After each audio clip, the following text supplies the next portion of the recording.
ओम नमः शिवाय, जय श्री महाकाल। देखिए दोस्तों, बहुत सारे लोग कमेंट करते हैं और कहते हैं कि हमारी जो कामना है, जो इच्छा है, जो विश है, वो पूर्ण नहीं हो रही है और उसके लिए हमने हर तरह से उपाय कर लिए, व्रत कर लिए, आराधना कर ली, उसके बाद भी हमारी जो इच्छा है वो पूर्ण नहीं हो रही है। तो उसके लिए आपको लेना है एक चावल का दाना, एक काली मिर्ची और एक चुटकी लाल चंदन। इसके बाद आपकी जैसी भी मनोकामना होगी जो पूर्ण नहीं हो रही है वो पूर्ण होने लगेगी। तो पूज्य गुरु जी की कथा को सुनकर ही ये उपाय बहुत अच्छे से समझाएंगे। उसके पहले इस वीडियो को लाइक कर दें और चैनल पर नए हो तो सब्सक्राइब जरूर करिएगा। तो इस उपाय में क्या क्या सामग्री की जरूरत है वो देख लीजिए।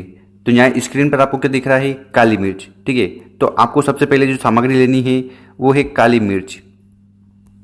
कितनी ज़रूरत है, तो मात्र एक दाना, एक खड़ी काली मिर्च ले लीजिएगा। इसके साथ आपको लेना है चावल। कौन सा चावल, देखिए जो चावल कहीं से खंडित ना हो, ऐसा एक चावल का दाना आपको ले लेना है। इसके साथ आपको लेना है चंदन। देखिए अगर आपके पास लाल चंदन है तो वो ले लीजिएगा, पीला चंदन है तो वो ले लीजिएगा। ठीक, जैसा भी चंदन हो एक चुटकी चंदन ले लेना। और इसके साथ आपको लेना है एक तांबे का लोटा और इस तांबे के लोटे में अपने घर से जल भर लेना। और आगे जो हमने सामग्री बताई है, एक चावल का दाना, एक काली मिर्ची और चंदन। ठीक है, तो इन तीनों सामग्री को उठाना है और तीनों सामग्री को आपको इस जल के लोटे में अपने घर से ही डाल देना है। ठीक, तो क्या करिएगा, सबसे पहले उस तांबे के लोटे में जल भर लेना है और उसके बाद ये तीनों सामग्री एक एक कर आपको उस जल के लोटे में समर्पित कर देना है।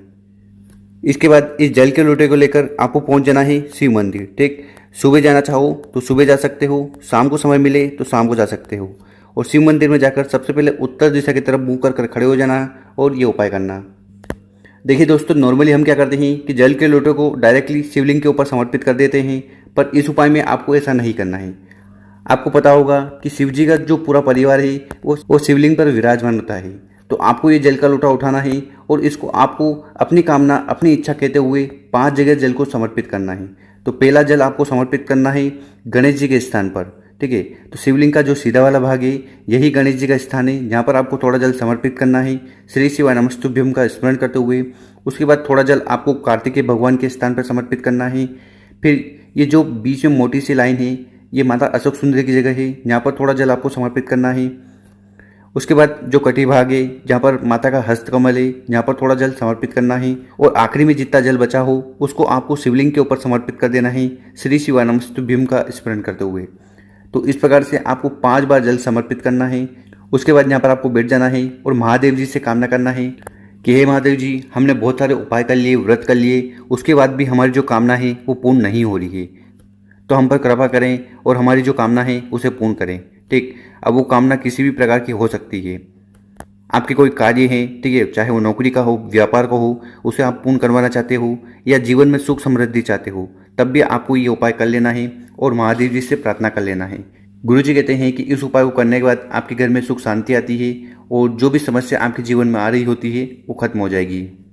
बस आपको ध्यान ये रखना है कि जिस तरह से हमने बताया है उसी प्रकार से आपको ये उपाय करना है। भगवान भोलेनाथ की असीम कृपा आप पर होगी। अब जान लेते हैं गुरु जी द्वारा बताया गया दूसरा उपाय। देखिए, अगर आपको ऐसा लगता है कि भगवान भोलेनाथ आपसे बिल्कुल भी खुश नहीं है, आपकी जो कामना है, जो इच्छा है, जो विश है वो पूर्ण नहीं हो रही है। अब वो कामना धन को लेकर हो सकती है, व्यापार को लेकर हो सकती है या नौकरी को लेकर हो सकती है, या इसके अलावा कोई और भी कामना है, तो उसको परिपूर्ण करवाने के लिए आपको विशेषकर ये उपाय कर लेना है। देखिए, इस उपाय में जो सबसे पहले हमें सामग्री चाहिए वो है 5 बेलपत्र। क्या चाहिए आपको? बेलपत्र। और जो बेलपत्र आप लो वो कहीं से खंडित नहीं होने चाहिए। ठीक, और उसके बाद इन 5 बेलपत्र को उठाकर आपको पहले जाना है बजरंग बली के मंदिर में। कहाँ जाना है? तो आपके घर के आसपास जहाँ पर भी बजरंग बली, हनुमान जी का मंदिर है, वहाँ पर आपको चले जाना है। वो 5 बेलपत्र लेकर उनको आपको बजरंग बली के समक्ष, बजरंग बली के सामने समर्पित कर देना है श्री शिवाय नमस्तुभ्यम का स्मरण करते हुए। साथ ही साथ आपके मन में जो भी कामना है, जो भी इच्छा है या जो भी मनोरथ है जो पूर्ण नहीं हो रहा है, तो वहाँ पर आपको बजरंग बली से कामना करना है कि हे हनुमान, हे बजरंग बली, हमारी ये विशेष कामना है जो पूर्ण नहीं हो रही है। देखिए, आपको पता होगा कि बजरंग बली शिव जी का ही रूप है। तो सबसे पहले आपको ये 5 बेलपत्र लेकर हनुमान जी के मंदिर में चले जाना है और अपनी कामना कह लेनी है। और इसके बाद ये जो 5 बेलपत्र है इनको उठाकर आपको जाना है शिव मंदिर। और शिव मंदिर जाते समय आपको अपने साथ एक तांबे का लोटा ले लेना है और उस तांबे के लोटे में आपको अपने घर से जल भर लेना है। और फिर आपको पहुंच जाना है शिव मंदिर, ठीक। और आपके पास जो बेलपत्र है जो आपने हनुमान जी को समर्पित किया था, उस बेलपत्र को उठाना है और उसको आपको ऐसा कैसा शिवलिंग के ऊपर समर्पित कर देना है, श्री शिवाय नमस्तुभ्यम का स्मरण करते हुए। और यहाँ पर जब बेलपत्र चढ़ाएं, उसकी जो डंडी होगी जलाधारी की तरफ होगी, जो बड़ी बत्ती होगी वो आपकी तरफ होगी, और शिवलिंग पर उल्टा बेलपत्र समर्पित करना है, ठीक। तो इस प्रकार से आपको ये बेलपत्र समर्पित कर देना। इसके बाद आपके पास जो जल का लोटा है उसको भी आपको उठाना है और शिवलिंग के ऊपर समर्पित कर देना है, श्री शिवाय नमस्तुभ्यम का स्मरण करते हुए। और उसके बाद यहाँ पर आपको बैठकर अपना नाम और गोत्र बोलना है। साथ ही साथ आपके मन में जो भी कामना है, जो भी इच्छा है, या ऐसी कोई विश है जो पूर्ण नहीं हो रही है, तो वो परिपूर्ण हो उसके लिए आपको कामना कर लेनी है।